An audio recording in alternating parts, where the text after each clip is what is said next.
Hello, crafty friends! It's Alicia here with a project for Tailored Expressions. In today's video, I'm going to be showing you how to turn the simple tags birthday goodies into cards and cute gift tags. Showcased on today's projects are the Simple Tags Birthday Foilet Panels, Simple Tags Die, and Simple Tags Backer Dies. I will also be foiling with Silver Shimmer Fun Foil, and I have my Minc heating up off to the side. To add color, I will be using the Simple Tags Birthday Design Duo Stencil Set and the Sprinkles Rotating Stencil. For my sentiments, I got out Bitty Strips Birthday Words along with the coordinating die and backer die.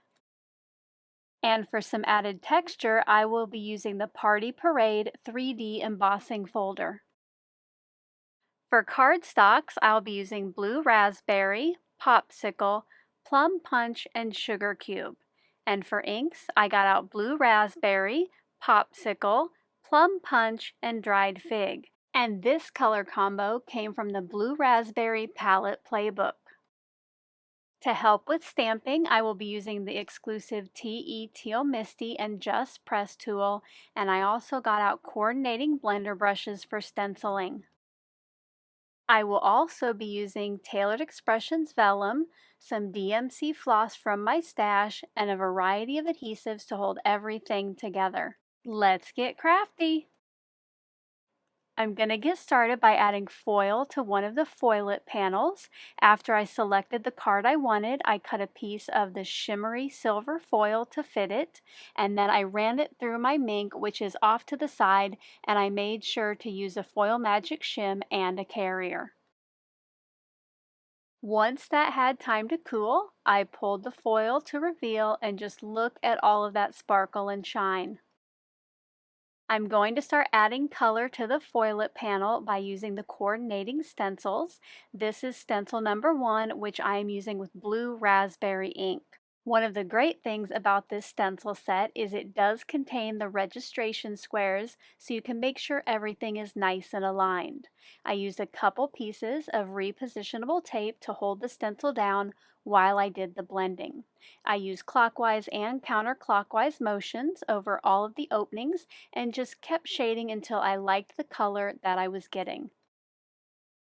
Once that first layer of color was down, I brought in stencil number 2, and for this one I used dried fig ink, using the same process until I liked the shade of the purple in each opening, and then I moved on to Popsicle for stencil number 3, and finally I finished it up stencil number 4 with Plum Punch. And now it's time for the big reveal. I just love the colors and that shimmer. Cutting these into tags is super easy with the Simple Tags die. It also has some alignment squares so you know exactly how to cut it. This piece will need to be cut in 2 parts, and I did that off camera. Just look at all of these cute tags, and they are all ready to go to be gift tags with the holes at the top. Not only will I be turning some of these into gift tags, but I'm going to show you how you can add them to cards as well. To add some more color and ensure that my tags will stand out from whatever background I put them on, I got out a piece of Plum Punch cardstock and cut 2 of each of the Simple Tags backer dies from that. Now I'm just going to adhere these together, and I'm using liquid glue so that I can make sure I have the holes nice and aligned and a nice even border all the way around. The liquid glue gives you some wiggle time. Now you can adhere them like I have with the even border, or you could even kind of angle and offset them. And speaking of backgrounds, off camera I use the Sprinkles rotating stencil because you can do one color for each turn, and I made 4 background panels.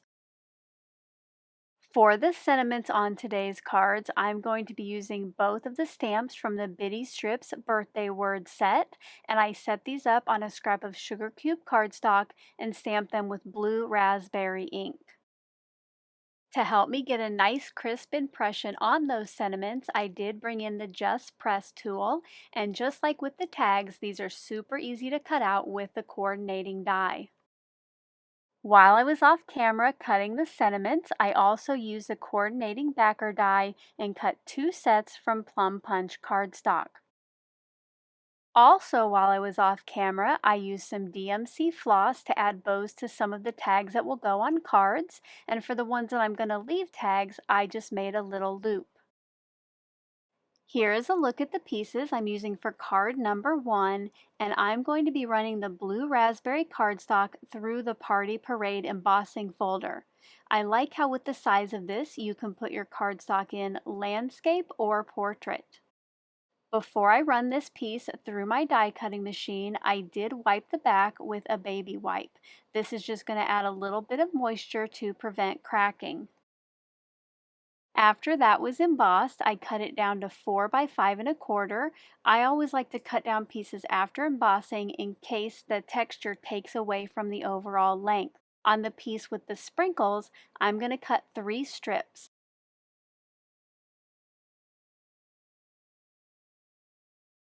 This does leave me with a good sized piece left over, and later I'll show you how I use it to decorate the inside of the cards. You might have noticed that I left the sprinkle strips at the 5.5 inches wide, and that's just to ensure I have enough length to go across the front of the blue raspberry piece. To help me get those adhered, I did bring in my mini Scor-Buddy. You can just use anything with a ledge for this, and that just helps me align the left edge, and then I do my best to make sure everything is nice and straight. When I go to add the second piece, I tried to move it about 1/8 of an inch away from the first, and the same thing for the third and final. I gave this some time to dry completely and used extra glue since the top of that was a little bumpy. On this card, I am using the Happy Birthday sentiment, which I added to its Plum Punch backer with liquid glue. While that was drying, I went ahead and trimmed off the excess from the emboss piece, and off camera, I made a blue raspberry card base. I like how you have the tone on tone, but you can see the difference between the emboss piece and the card base itself. I added the emboss piece onto the center of the card front. I did use liquid glue and tape runner just to make sure it was nice and secure. Then I figured out where I wanted everything to go. I added foam tape to the back of the tag and the sentiment, and here's a close-up look at that finished card. On card number 2, I will be adding the tags that I tied together on top of one of the sprinkled panels, and to help that stand out from the background, I got out a piece of TE vellum, and I'm going to run this through that same Party Parade embossing folder. I didn't show it on camera, but I did also use a baby wipe on the back of this. Now there's some added texture to the vellum, and you can still see the sprinkles behind it. Using my trimmer, I cut down the sprinkled panel to 4 by 5 1/4 and the vellum piece to 3 3/4 by 5 inches. This way, when they get layered back together, you have kind of a nice darker border of sprinkles around those outside edges. Before I add the vellum to the sprinkle piece, I am going to add all of the focal elements. This way I know exactly where I can hide the adhesive so it doesn't show through the front of the vellum. I added the tag with liquid glue and put it at an angle centered on the vellum piece. The liquid glue allowed me some wiggle time to get it adjusted. While that was drying, I brought in the sentiments that I wanted to add, which was Big Yay, It's Your Day, and Hooray, and got those added to their mats. While the sentiments were drying, I got the vellum piece added to the sprinkle background, just making sure to hide the adhesive right behind that tag. Off camera, I prepared another blue raspberry card base, added foam tape to the back of my sentiments, and a little bit under the bottom of the circular tag. I added adhesives to the back of the layered piece and put it on the card base, trying to get a nice even border all the way around. And then I took some time to figure out where I wanted to place each of my sentiments on the tag. I wanted these to be in a little cluster, and I wanted the bottoms to be parallel to the bottom of the cardstock. Once I liked the arrangement, I added them one by one, putting some liquid glue between the foam tape and the tag so I had some wiggle time to get them adjusted just right. For the third card, I'm going to be adding 2 of the tags, and I cut one of the sprinkles panels to 4 by 5 1/4 and then cut it into 2 pieces at an angle. I cut another piece of vellum to 4 by 5 1/4 and then I added one of those angled pieces to the bottom with liquid glue. This allowed me to get it nice and aligned on all of the edges. While that dried, I cut down a strip of Popsicle cardstock to 1/8 inch wide, and then I added that with liquid glue right along the edge of the sprinkled angled piece. Once that was dry, I trimmed off the excess and I ran this whole piece through the embossing folder. Once again, I did use the baby wipe on the back. And now I have texture on the vellum and on the sprinkle piece. Off camera, I added foam tape to the back of the tags as well as the sentiment I chose for this card, which is "Cue the Cake." I thought that went well with the candles and the cake image on the tags.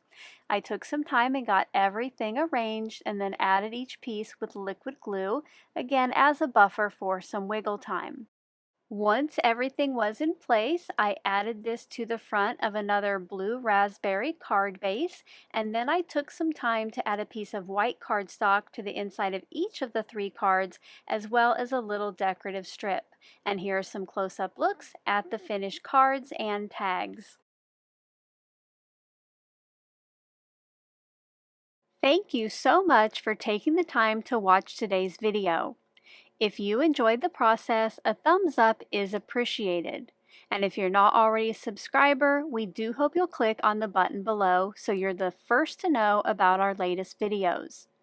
To find out more about the products I used today, you can check out the links in the description box below or visit the Tailored Expressions online store at tailoredexpressions.com.